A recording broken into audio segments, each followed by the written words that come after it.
रूप से कमजोर थी और सफा वह अपने घर से बिना बताए रात्रि के समय अकेली सड़क पर जा रही थी।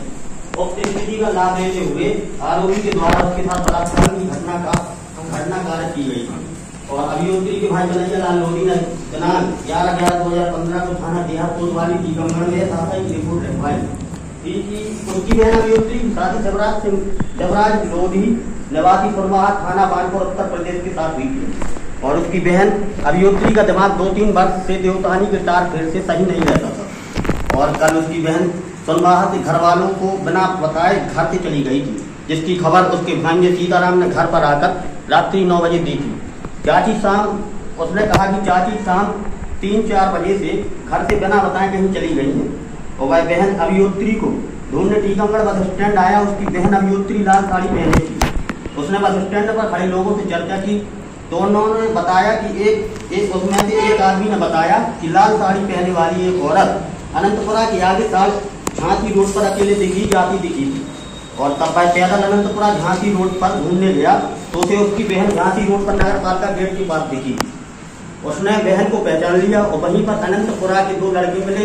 उन्होंने बताया कि उसकी बहन के साथ आरोपी साहब नट बाबी वालों ने बुरा काम किया है। उसकी बहन ने भी पूछने पर बुरा काम करने की बात बताई और वह अनंतपुरा के लड़कों के साथ बहन को लेकर टीकमगढ़ आया। अपने बहनोई जबराज को खबर दी। बहनोई के इंतजार करने के बाद रिपोर्ट दर्ज कराने को आया और अनंतपुरा के दोनों लड़कों ने अपना नाम सोनू सिंह घोष व कृष्णकांत यादव बताया। पीड़िता के भाई कन्हैया लाल की रिपोर्ट पर अपराध क्रमांक 122/15 धारा भारतीय दंड संहिता की 376 का अपराध थाना देहात टीकमगढ़ में पंजीबद्ध किया गया। प्रकरण में घटना की सूचना के पश्चात विवेक द्वारा उपलब्ध कानूनी उपचारों के तहत पीड़िता का मेडिकल परीक्षण कराया गया तथा सीआरपीसी की धारा 161 के तहत स्वयं तथा सीआरपीसी की धारा 164 के तहत न्यायालय के समक्ष कथन लिपिबद्ध कराने का प्रयास किया गया, किंतु पीड़िता मानसिक रूप से स्वस्थ नहीं थी और वह मात्र पपानी शब्द बोल रही थी, जिसकी भाषा समझ में नहीं आने के कारण पुलिस एवं न्यायालय के द्वारा कथन लिपिबद्ध नहीं किया जाता और अनुसंधान के द्वारा घटना स्थल का नक्शा मुआयना तैयार किया गया। पीड़िता का मेडिकल एवं मानसिक मेडिकल परीक्षण कराया गया था। चिकित्सक द्वारा अभियोक्त्री की वैजाइनल स्लाइड तैयार की गई थी एवं उसका पेटीकोट सीलबंद किया गया था। आंखों देखी घटना के जो साक्षी है कृष्णकांत यादव एवं सोनू सिंह घोष का भी कथन सीआरपीसी की धारा 161 के तहत कराया गया था। आरोपी को दिनांक 12/11/2015 को गिरफ्तार कर उसका शारीरिक परीक्षण जिला चिकित्सालय टीकमगढ़ से कराया गया तथा उसका सीमन स्लाइड तैयार किया गया तथा उसका अंडरवियर सीलबंद कर मय सील नमूना की जब्त किया गया। अभियोक्त्री के मानसिक रूप से कमजोर होने के संबंध में मेडिकल स्थिति की जांच गजरा राजा चिकित्सालय महाविद्यालय ग्वालियर से कराया गया। प्रकरण में जब्त शुदा पीड़िता का वैजाइनल स्लाइड, पेटीकोट सील नमूना तथा आरोपी का सीमन स्लाइड अंडरवियर सील नमूना को फॉरेंसिक परीक्षण हेतु ड्राफ्ट तैयार कर ग्वालियर भेजा गया तथा फॉरेंसिक की रिपोर्ट प्राप्त पर संलग्न प्रकरण किया जाकर चार्जशीट न्यायालय में प्रस्तुत की गई। विचारणा के दौरान अभियोजन के द्वारा कुल 13 साक्षियों का परीक्षण कराया गया और बचाव पक्ष के द्वारा केवल 1 साक्षी का परीक्षण कराया गया। मानवर इसमें जो साक्षी प्रस्तुत किए हैं उनमें डॉक्टर फरियादी कन्हैया लाल लोधी हैं। इन्होंने अपने समक्ष हुई संपूर्ण घटना की पुष्टि की है जो प्रदर्शनी 1 एवं प्रदर्शनी 1C में संलग्न है। मनवर अभियोजन साक्षी अभियोक्त्री का 161 के कथन है। पीड़िता की मानसिक स्थिति ठीक न होने के कारण अभियोक्त्री का कथन नहीं लिया गया और न ही 164 का कथन लिया गया है जो न्यायालय में लिया जाना चाहिए था, किंतु अभियोजन साक्षी की परीक्षा हेतु साक्ष्य में तलब किया गया था जिसमें न्यायालय द्वारा पीड़िता की सक्षमता के संबंध में प्रश्न पूछने पर अपना नाम बताया और शादी के बारे में पूछने पर बताया कि कुछ साल पहले हुई थी। मनवर उससे पूछा कि क्या घटना हुई थी आपके साथ, तो वह उसके सामने जो अभियुक्त खड़ा था उसकी तरफ इशारा करके बोली कि मैं वहां खड़ी थी जा रही थी तभी यह व्यक्ति आया और उसने मुझे पकड़ लिया। पकड़ने बरगद के पेड़ के नीचे अभियुक्त ने पीड़िता को खींच कर ले जाने की बात पीड़िता ने बताई है। इसके साथ ही पीड़िता ने बताया कि मुझे 2-3 बार उसने जमीन पर पटका है, पटकने के बाद मेरे साथ गलत काम किया है।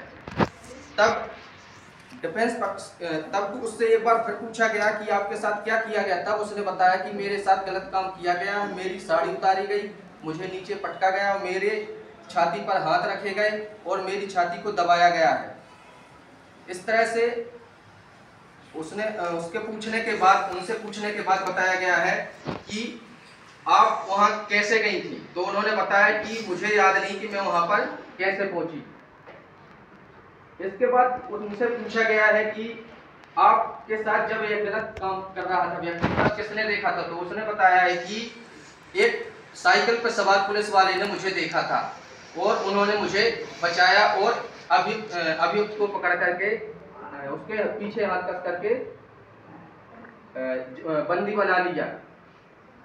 और डिफेंस में प्रतिपक्ष परीक्षण में पूछा गया तो उसमें भी उसने यही चीज बताई। मान्यवर अभियोजन साक्षी सोनू सिंह घोष हैं। इन्होंने मौके वारदात पर घटना हुई थी उसको देखा था। इन्होंने अपने कथन में बताया कि मैं घटना दिनांक को रात्रि 1 बजे मोहनगढ़ जगेला से ढाबा पर खाना खाने के बाद हम और मेरे साथी कृष्णकांत यादव दोनों एक साथ अनंतपुरा की तरफ झांसी रोड पर आ रहे थे और हम मोटरसाइकिल चला रहे थे और कृष्णकांत मेरे पीछे बैठा था। जब हम लोग एंजल स्कूल के आगे ओरछा द्वार के दाहिने तरफ पहुंचे तो एक आदमी एक औरत के साथ गलत काम कर रहा था। वह औरत चिल्ला रही थी। तभी हम लोगों ने बाइक रोकी और कृष्णकांत को मैंने अपने साथी को बताया और हम दोनों वहां से उस औरत की तरफ गए तो देखा कि एक व्यक्ति उसके साथ गलत काम कर रहा था। उसको हम लोगों ने पकड़ा और पूछा। पकड़ने के बाद पूछने पर उसने अपना नाम पता इस तरह से बताया कि साहेब नट मेरा नाम है और मैं बाबरी का रहने वाला हूँ। मान्यवर औरत के बारे में फिर पूछा गया तो औरत ने कुछ ऐसे बताया कि वह हकलाते हुए यानी घटना से इस तरह से आहत थी कि वह लोधी लोधी पपौनी बोल रही थी। उसकी भाषा पूर्ण रूप से समझ में नहीं आ रही थी क्योंकि घटना से वह ज्यादा पीड़ित थी और उसकी मानसिक स्थिति देखकर लग रहा था कि यह मानसिक रूप से अस्वस्थ है। और जब हम लोग उस पीड़िता से बात कर रहे थे इसी दौरान मौका पा करके आरोपी वहां से भाग गया और फिर हम लोगों ने देखा कि सामने से एक व्यक्ति आ रहा था। उसको हम लोगों ने बुलाया, हमारे पास वो आया तो उसने अपना नाम कन्हैया लाल लोधी बताया और पपौनी का रहने वाला बताया। तब हम लोग कन्हैया ने बताया कि ये मेरी बहन है।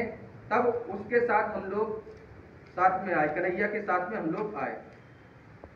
मान्यवर अभियोजन साक्षी 4 कृष्णकांत यादव इन्होंने भी इनके समक्ष जो घटना हुई है इसकी संपूर्ण पुष्टि की है। जो प्रकरण में प्रदर्श में संलग्न है अभियोजन साक्षी सीताराम लोधी इन्होंने भी इस बात की पुष्टि की है मान्यवर कि मैंने पीड़िता के गुम हो जाने की सूचना दी थी। धनीराम ठाकुर जो इसी में अभियोजन साक्षी है मान्यवर, इनके द्वारा आरोपी के मेडिकल उपरांत उसकी चड्डी सीमन सील नमूना लाकर जब्त किया गया था जो प्रदर्श भी सेक्स में संलग्न है। मान्यवर अभियोजन साक्षी मिथिलेश अहरवाल इनके द्वारा पीड़िता के मेडिकल उपरांत वेजाइना स्लाइड पेटीकोट सील नमूना